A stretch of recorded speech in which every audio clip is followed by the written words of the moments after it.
Voilà, deuxième partie de la vidéo, on va s'intéresser aux autres sujets. Je suis désolé, ça a coupé. Donc en fait, voilà, le plan Biden. Est-ce que le plan Biden est une victoire importante pour Joe Biden? Moi, je le pense vraiment. Je pense vraiment que c'est une victoire importante pour Joe Biden parce que il a réussi à faire passer cette loi qui était pour lui très importante. Hein.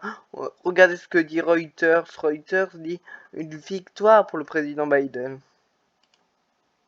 On voit d'ailleurs Nancy Pelosi, la présidente de la Chambre des représentants, signer cette loi avec, on le voit, tous les démocrates qui se félicitent, qui congratulent la présidente de la Chambre des représentants américaine. Voilà. Et on voit approuver vendredi un projet de loi de 430 millions de dollars qui est considéré comme le plus gros paquet et une victoire majeure au président Joe Biden. Oui, moi je pense aussi que c'est une victoire majeure. Ça permet notamment de réduire le prix des médicaments, très important pour les Américains. Ça valait très très cher et ça vise aussi à réduire les émissions de gaz à effet de serre du pays. On sait combien c'est important pour les démocrates d'avoir des actions pour le climat. C'est très très important pour les démocrates. On le voit, regardez ce que dit Joe Biden. Aujourd'hui, le peuple américain a gagné des intérêts particuliers. On perdu peut-être une petite attaque contre les lobbies pharmaceutiques défendus par les républicains, pourquoi pas. Et voilà, les démocrates espèrent que la législation les aidera lors des élections de novembre. Oui, peut-être parce qu'en fait, j'ai regardé un petit peu, mais 50% des Américains étaient favorables et des démocrates étaient favorables à cette loi de réduction qui comprend un volet social et un volet plus climatique. Donc voilà, 50% des Américains étaient favorables à cette loi.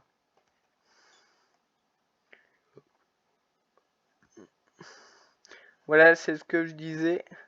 Environ donc soit 69% des démocrates et 34% des républicains selon un sondage Reuters. Voilà. Bien sûr, les groupes d'entreprises avaient une réaction mitigée, mais on voit la présidente de la Chambre, Nancy Pelosi, fêter cette victoire.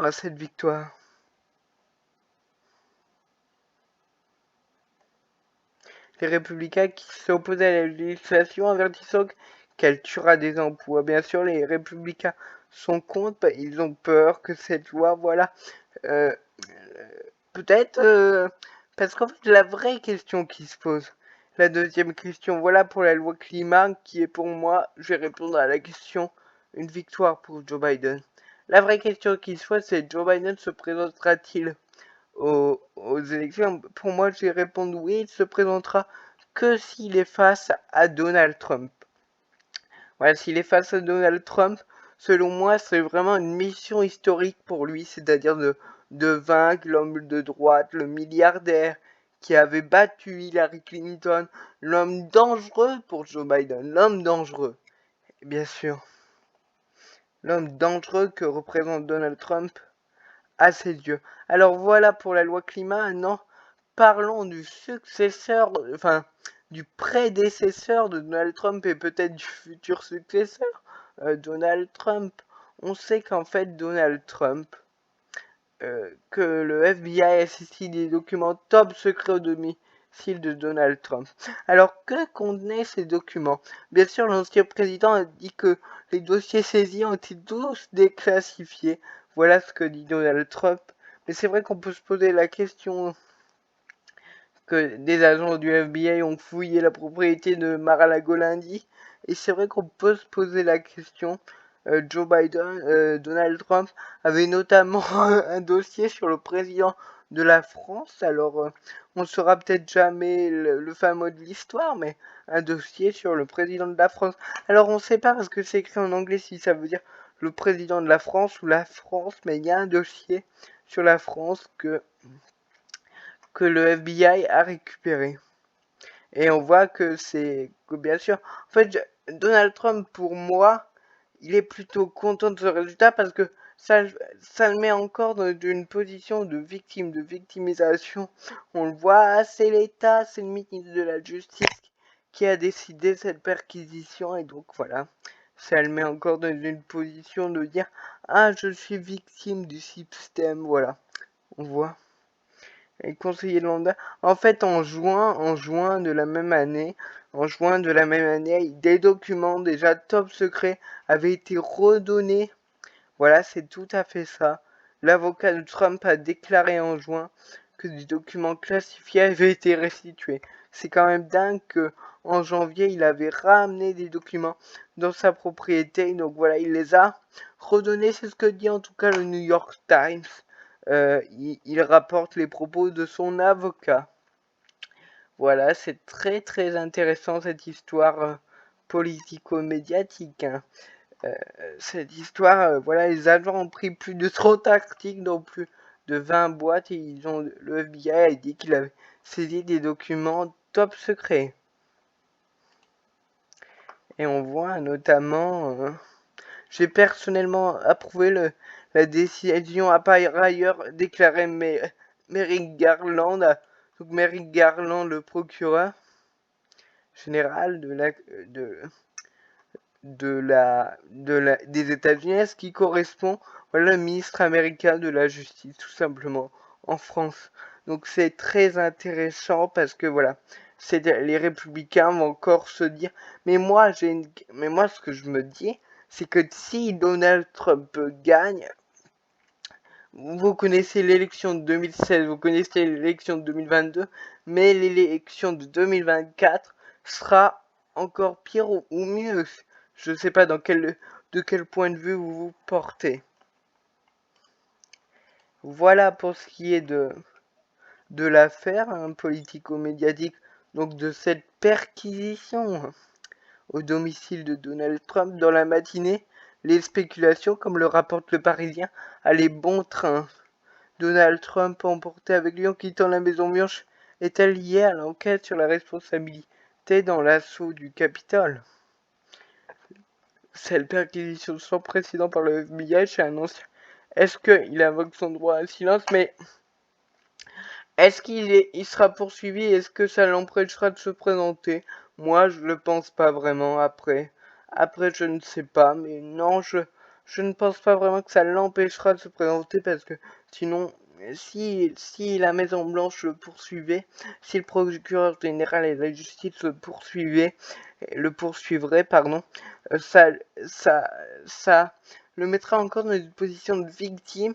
Et ses supporters, pour moi, ses supporters de la Maison Blanche devraient se dire, ces supporters vont encore plus vouloir peut-être envahir des lieux importants, faire des actions. C'est tout à fait possible. C'est tout à fait possible. Et on voit que même l'ancien vice-président Mike Pence, alors qui était réservé hein, sur le Capitole, dans l'affaire du Capitole, on va reparler de lui après, mais a également fait part de sa profonde préoccupation. C'est normal, c'est un républicain.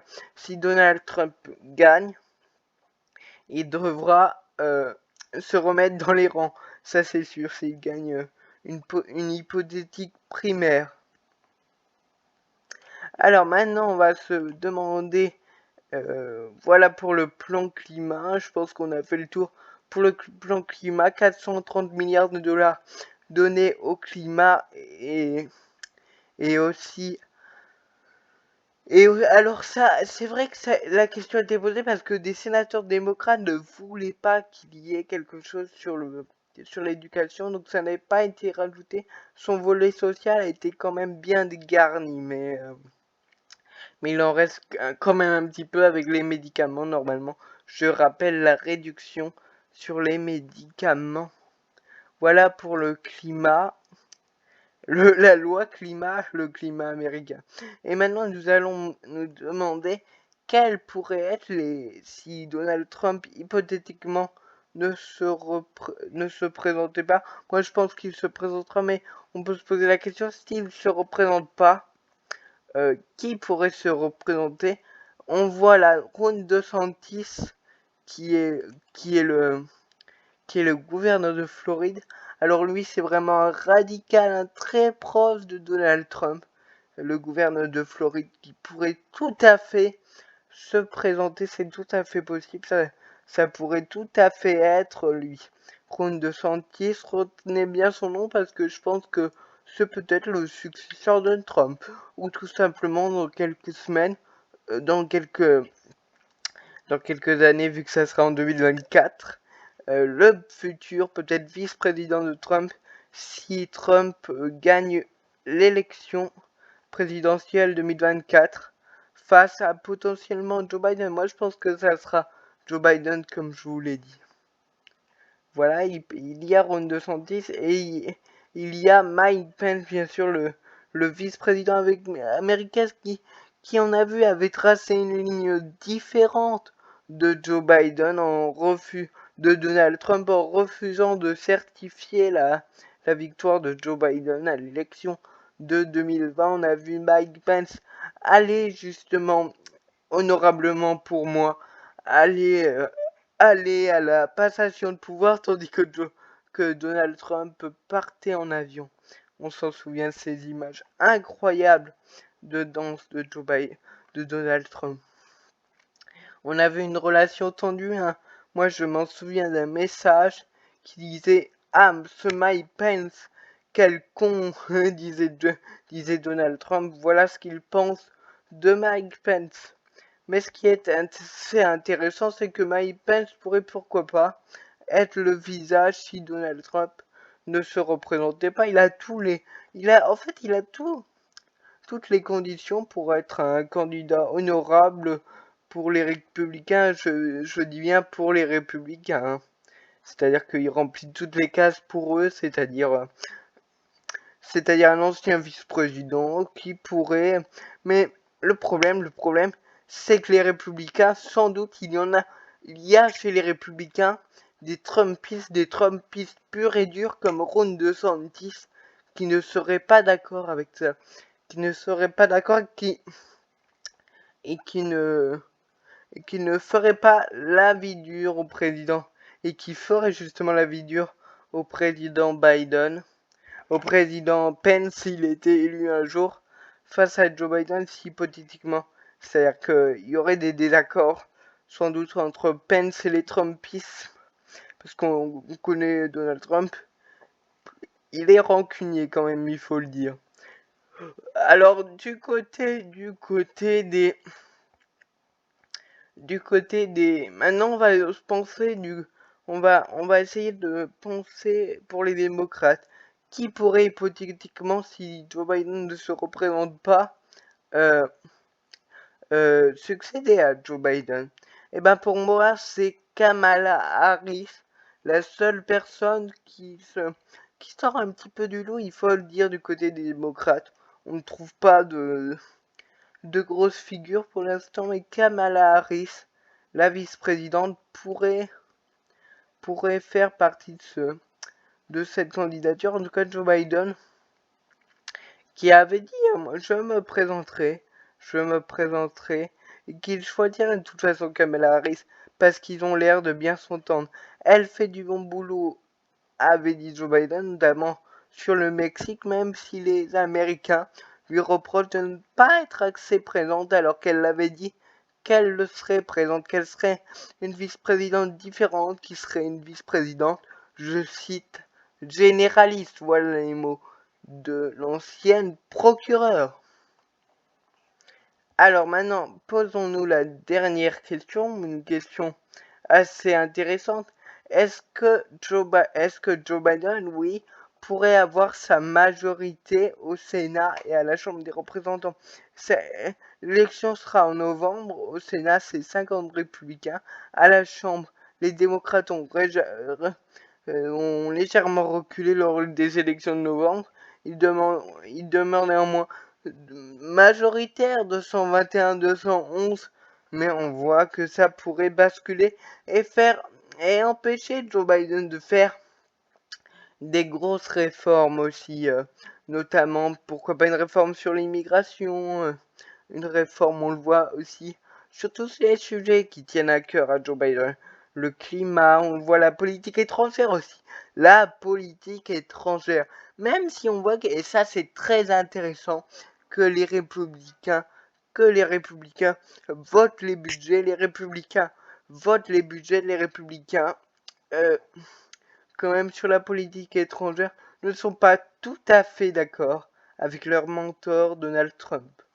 Voilà pour le nouveau profil du Congrès. C'est vrai que, à part Kamala Harris, pour l'instant, il n'y a pas d'autres personnalités qui pourraient, pour l'instant, succéder à Joe Biden, mais ça se dessinera. Et donc, pour répondre à la question, est-ce que les démocrates pourraient gagner les élections de novembre? La réponse est peut-être pas, peut-être que oui. En fait, Barack Obama avait perdu les élections devant les républicains. Sauf que le problème, c'est que peut-être que Joe Biden, de toute façon, Joe Biden ira en 2024 face à Donald Trump. J'en suis persuadé. Je vous dis là maintenant, Joe Biden ira face à Donald Trump. Mais est-ce que aux élections de mi-mandat, les démocrates sont à la peine selon quelques sondages? Voilà, j'espère que cette vidéo vous aura plu. Sur la politique américaine, j'aimerais juste vous donner une dernière information qui vient d'arriver. Normalement, la délégation américaine est arrivée à Taïwan. Est-ce vraiment intelligent de jouer avec des allumettes près d'un baril de poudre? Voilà pour la dernière question que je pose. Voilà, j'espère que cette vidéo vous aura plu, cette vidéo sur la politique américaine qui est passionnante, qui est vraiment très intéressante dès les élections de 2024. Ne vous inquiétez pas, je les commenterai. Vous me direz si ça vous aura plu aussi ce concept, je pourrais en faire d'autres sur différentes politiques, peut-être sur la politique internationale de Joe Biden. Ça pourrait être intéressant vu que là on a parlé de la politique intérieure. Allez, bonne journée.